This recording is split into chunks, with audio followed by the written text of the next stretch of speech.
Welcome to the Deep Dive, the place where we take the most complex source material, the filings, the research, the critical documents, and really distill the insight you need fast. Today, we are cracking open a document that's really making some waves, big waves, actually, throughout the aerospace industry and, well, the regulatory agencies, too. We're doing a deep dive into a pretty comprehensive public comment filed with the FAA. It's about SpaceX's draft environmental impact statement, specifically for their Starship and Super Heavy operations planned for Kennedy Space Center. Yeah, this document, it's under docket no, FAA 2024-1395, if you want to look it up. And it's a lot more than just your standard environmental critique. It Wow. really mounts a fundamental challenge to the whole federal approval process. Yeah. The author basically argues the de-ice, the draft statement, failed across the board. Failed how? They claim it just ignored the really catastrophic worst-case safety scenarios, that it was compromised by some serious conflicts of interest, maybe even regulatory capture, and, maybe most dramatically, that it effectively greenlights the creation of a private space-based monopoly. All, they argue, subsidized by us, the taxpayers. Okay, wow, that's a heavy set of claims. So our mission for you today is to really unpack the four core arguments here. We'll start with the physics, right? The alleged failure to model these worst-case thermobaric explosion scenarios. Then we get into the politics, the conflicts of interest, the regulatory capture claims. It gets complicated. Third, the economics. This argument that planning for, 42,000 satellites? That shows actual monopoly intent under the law. And finally, the proposed solutions, which are pretty radical themselves. Things like equity remedies and even relocating the whole operation to a different, safer site in Texas. So this really isn't just about, protecting birds or wetlands anymore, is it? No, not at all. It's questioning the fundamental fairness, the safety, and the economics of how the U.S. is granting access to space itself. All right, let's dive into that first pillar, public safety. The key law here, as you probably know, is the National Environmental Policy Act, NEPA. Right.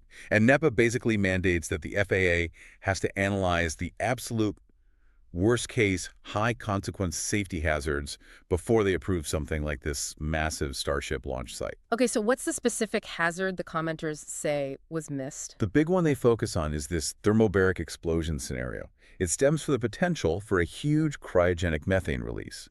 Starship uses an incredible amount of methane fuel. A huge release. How big are we talking? The comment actually puts a number on it, doesn't it? It does. It talks about a potential leak of up to 666,000 gallons of cryogenic methane. Well, it's a staggering volume. And the danger isn't just the leak itself. No, that's the critical point. When that much supercooled methane leaks, it vaporizes but stays very cold and dense. It forms this ground-hugging cloud.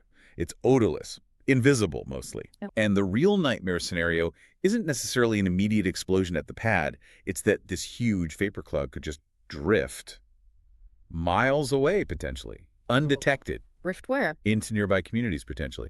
And then it finds an ignition source.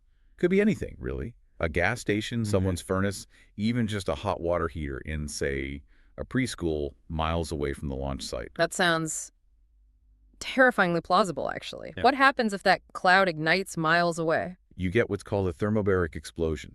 It's different from a standard chemical blast because it uses the oxygen in the air around it. The filing claims the pressures near the ignition point could exceed 400 psi. 400 psi. What does that even mean in practical terms? It means pulverizing concrete buildings. Yeah. Instantly fatal, obviously, near the ignition. Right, near the ignition. But what about further out? You mentioned people living miles away. Near KSC, near Boca Chica. That's where it gets really disturbing. The shockwave weakens with distance, of course. But the filing states that even a pressure wave of just 3 psi, that's enough to cause fatal internal injuries, like rupturing lungs or organs. Even if you're inside a building that stays standing. Yes, even potentially for engineers inside hardened shelters, let alone civilians in regular homes. The pressure wave itself can kill miles out. This is why NEPA demands analysis of these foreseeable high-consequence events. And the filing says someone actually tried to get this specific analysis from the FAA. Yeah, a mechanical engineer named Bob Achgill. He formally asked the FAA, specifically naming an environmental specialist, Amy Hansen, to disclose their failure analysis for this kind of launch pad explosion scenario. What did the FAA say? According to the source material, the response wasn't the data. It was apparently a deflection. They directed him to a general stakeholder webpage. So not the analysis itself. No. And this is presented as a direct failure to comply with NOPA's core requirement to analyze these very specific, very high-consequence risks. Okay, so that's the core safety argument, but it gets amplified, right? Because Hmm. it's not just this one commenter worrying about explosion. Exactly. You have United Launch Alliance, ULA, a major competitor, a big player in national security launches. They filed their own comment expressing serious concern. What was ULA worried about? Their infrastructure. Mhm. Their launch complexes at Cape Canaveral are only about 6 miles away from the proposed Starship site at KSC. ULA stated that a Starship pad explosion could potentially cripple vital U.S. Space Force national security launch capabilities, their own pads. 6 miles. And these are hardened military and aerospace facilities we're talking about. Precisely. So the filing draws a direct parallel. If the Space Force at ULA are worried about catastrophic damage to hardened structures at 6 miles, And then what about regular folks? what about civilian homes, schools, businesses in a place like South Padre Island, which is also about 6 miles from the SpaceX facility down in Boca Chica, Texas? They'd be equally or even more vulnerable, wouldn't they? That's the stark conclusion drawn in the comment. If national security assets are at risk, then civilian lives and communities are undeniably at risk too. And the argument is that risk hasn't been properly assessed or disclosed. So if the physical risk seems this high and the regulatory analysis is being questioned, it leads you to wonder why. And that brings us right into the next section, conflicts of interest. Right. This part of the filing really digs into what it describes as structural conflicts, things that could compromise the whole environmental and safety review process.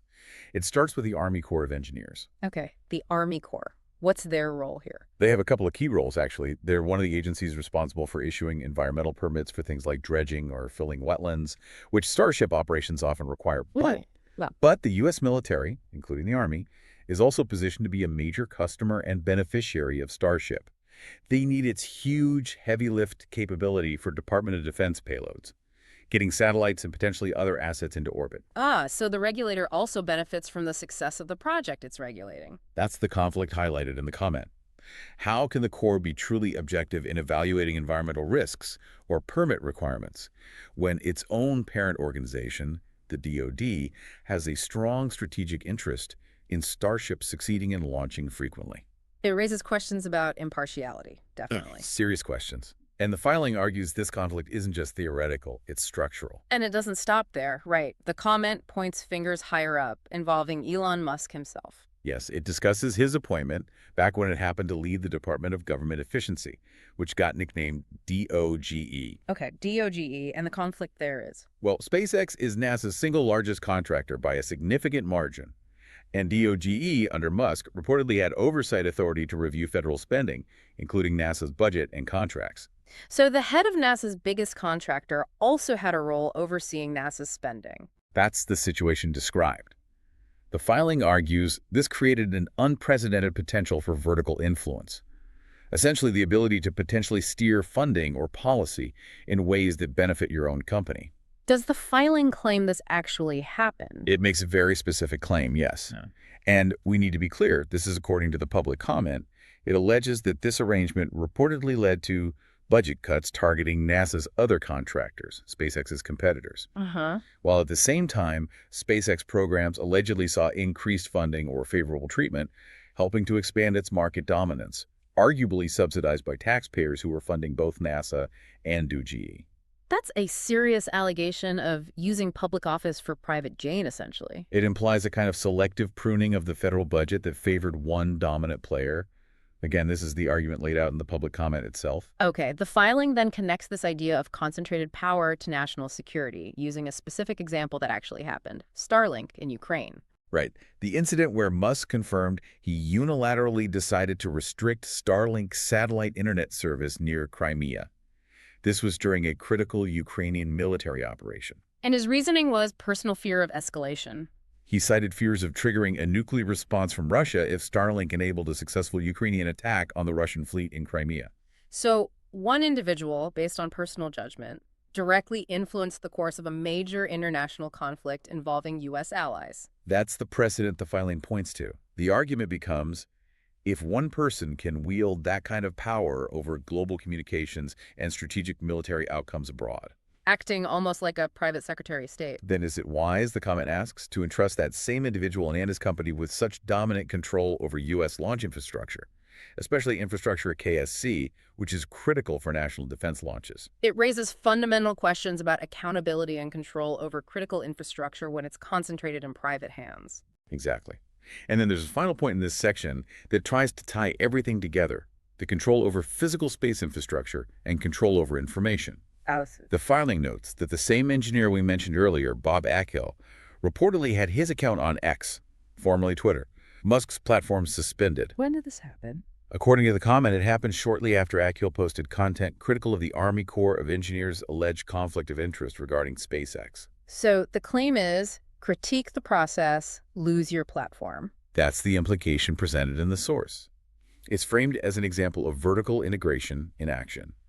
Control the launch pads, control the satellites, and control the social media platform where people might discuss or criticize the whole operation. It suggests a potential chilling effect on the very public discourse NEPA relies on. Okay, let's shift gears a bit to the economics, this claim of monopoly intent. It's not just about environmental impact in the traditional sense, is it? No, the argument here expands the definition of human environment under NEPA to include things like free markets and fair competition. The core of the legal argument centers on the sheer scale of SpaceX's Starlink satellite constellation plan. The 42,000 satellites number again. Exactly. That number, up to 42,000 low Earth orbit satellites applied for, is key. The public comment cites independent modeling suggesting that you need somewhere between 40,000 and 50,000 satellites to provide truly global, high-capacity internet service to most of the world's population, maybe 5.5 billion people. So the argument is applying for 42,000 isn't just asking for a slice of the pie. It's asking for the whole bakery, essentially. The comment argues that applying for the specific capacity needed to serve virtually the entire projected $1.7 trillion global internet market by 2030 demonstrates a clear intent to monopolize. And how does that connect to NEPA and the environmental review? The argument links it to antitrust law, specifically the Sherman Act's prohibition on willfully acquiring monopoly power. The claim is that NEPA must consider this potential market impact. If one company is allowed to physically saturate orbital slots and radio spectrum with tens of thousands of satellites, It effectively blocks out competitors, creates insurmountable barriers to entry. pretty much, it potentially locks up the most valuable orbital real estate and spectrum, making it incredibly difficult, maybe impossible, for rivals to compete effectively on a global scale. This, the comment argues, harms the human environment by stifling innovation, choice, and potentially driving up prices long-term. Okay, so that's the monopoly intent argument based on scale. But the filing also talks about subsidies, right? How taxpayers are allegedly helping build this potential monopoly. Yeah, it argues that the whole operation is heavily de-risked and subsidized by public resources, which tilts the playing field massively in SpaceX's favor. It points to several key areas. First, the U.S. Space Force operates the Eastern Range out of Cape Canaveral. They handle crucial things like range safety, tracking launches, mission assurance. That's a massive, complex, and expensive operation funded by taxpayers, ensuring launches can happen safely. Okay, so range operations. What else? Second, the FAA itself. They issue what are called temporary flight restrictions, or TFRs. Basically, they clear the airspace around the launch site, diverting planes and ensuring nothing interferes with the private launch trajectory. That's a public service managing national airspace for a private company's benefit. Makes sense. And third, the U.S. Coast Guard. They establish and enforce maritime safety zones offshore, clearing boats out of hazardous areas during launches and booster landings. Again, a public safety function enabling private commercial activity. So the argument is Space Force manages the range, FAA manages the sky, Coast Guard manages the sea. All using taxpayer money and resources to provide the essential safety and operational infrastructure that makes these commercial launches feasible and affordable for SpaceX. It reduces their costs, reduces their risks, and strengthens their competitive position against anyone who doesn't have that level of government support. Effectively a hidden subsidy, making it easier to achieve that potentially monopolistic scale we just discussed. That's the core of the economic critique laid out in the filing: public risk, private monopoly gain. All right, we've hit safety, conflicts, and monopoly concerns. The final piece of this public comment deals with solutions, or what NEPA calls remedies. It talks about equity and relocation. Why equity in an environmental review? It frames equity as a necessary remedy for what it calls a dual inequity. Two main problems. Okay, what's the first inequity? First, the argument is that the government effectively handed over a federally protected wildlife refuge, the area around Boca Chica in Texas, to facilitate the operations of a private company aiming for monopoly power, public land for private gain. And the second inequity. That involves imposing potentially catastrophic blast risks, those thermobaric scenarios we discussed, onto nearby citizens, like those in South Padre Island, without their meaningful consent or compensation for that risk. So public land and public risk for private profit. That's the essence of the equity argument. The resource being exploited, orbital space, accessed via public land and infrastructure, is public. The risk is borne by the public. But the vast majority of the financial upside is currently captured privately. This leads into that really provocative proposal. Space is the new oil. What's the idea there? It's an analogy suggesting we should treat access to orbital slots and space-based communications infrastructure like we treat valuable natural resources like oil. Specifically, it proposes modeling a system after successful sovereign wealth funds. Like Norway's oil fund or the Alaska Permanent Fund. Exactly. Those funds take revenues from publicly owned resources oil and invest them, often paying out dividends to citizens. The idea is to ensure the public benefits directly from the exploitation of a shared resource. So apply that to space. How would that work? The specific proposal in the comment is to create a U.S. Citizens Space Fund. It suggests that maybe 99% of the net economic rents, basically, the profits above a fair operating return generated from U.S.-enabled space internet operations should flow into this public fund. 99%. That's ambitious. It's definitely a bold proposal. Yeah. The idea is the companies get a fair, maybe regulated return on their investment in operations. But the vast majority of the wealth generated from exploiting this new public resource orbital space gets captured for the public good, maybe distributed as dividends or reinvested nationally. A way to share the wealth from what they're calling a natural resource of the 21st century? Precisely. It aims to correct that perceived inequity of public risk for private super profits. Okay, so that's the equity remedy. But NEPA also requires looking at alternatives. The filing proposes moving Starship, right? Yes, it does. Yeah. NEP mandates consideration of less harmful alternatives. The comment proposes relocating Starship operations away from populated areas like Boca Chica, South Padre Island, and critical infrastructure hubs like KSC. Where do they suggest moving it? To Kennedy County, Texas. It's a very sparsely populated county in South Texas. What's the advantage of Kennedy County? Primarily public safety. Kennedy County is huge, about 1,900 square miles, but has only around 350 residents total. That's incredibly low density. So if the worst-case explosion did happen... The risk to human life would be astronomically lower than launching just 6 miles from South Padre Island's condos and beaches or near the dense critical infrastructure at Kennedy Space Center. It provides a massive safety buffer. Does that location also address the other concerns? Environmental, national security? The comment argues yes.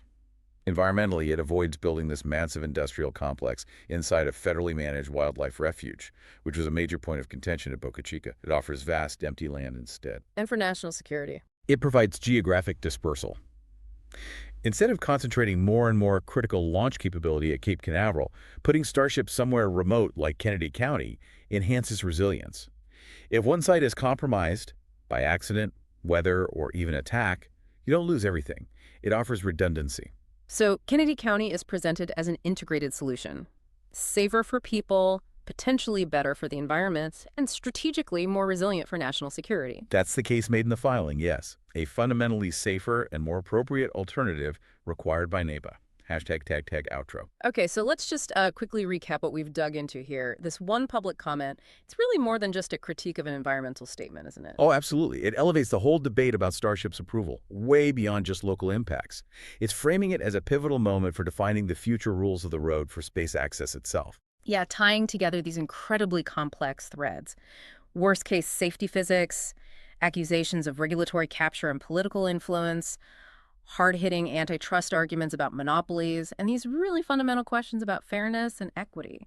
What this source material really does is crystallize a massive question embedded in this whole regulatory process.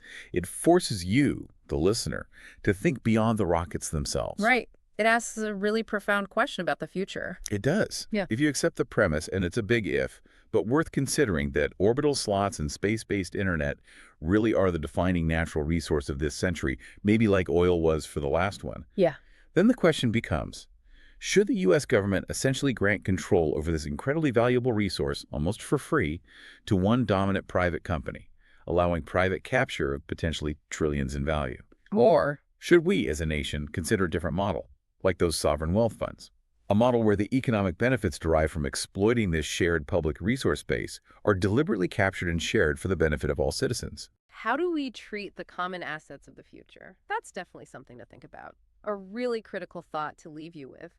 Thanks for diving deep into this complex and, frankly, pretty challenging federal filing with us today.